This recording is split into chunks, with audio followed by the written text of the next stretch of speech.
కొనసాగుతున్న దిత్వా తుఫాన్ అలజడి తమిళనాడుతో సహా శ్రీలంక సమీపంలో బీభత్సం.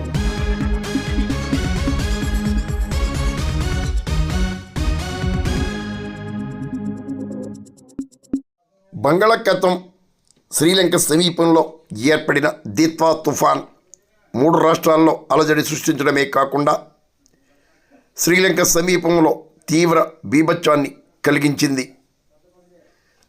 ప్రస్తుతం ఉత్తర తమిళనాడుకు సమీపంలో ఇది కొంచెం బలహీనపడి తీవ్ర వాయుగుండంగా కేంద్రీకృతమైనట్లు భారత వాతావరణ శాఖ అధికారులు వివరించారు. దక్షిణ ఆంధ్ర సమీపంలో మరింత బలహీనపడే అవకాశం నెలకొనుంది. అయినప్పటికీ దక్షిణ కోస్తా రేవుల్లో 3వ ప్రమాద హెచ్చరిక కొనసాగుతుంది. ఇప్పటికే రాష్ట్ర వ్యాప్తంగా వర్షాల అలజడి కొనసాగుతుంది.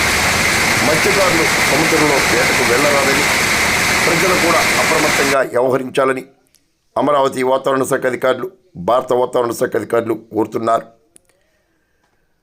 తుఫాన్ ప్రాంతాల్లో భద్రతా చర్యలు చేపట్టాలని రాష్ట్ర హోంమంత్రి ఇప్పటికే అధికారులను ఆదేశించారు. తుఫాన్ కారణంగా తీర ప్రాంతాల్లో గాలుల తీవ్రత అధికంగా ఉండే అవకాశం ఉందని కూడా వాతావరణ శాఖ అధికారులు తెలిపారు.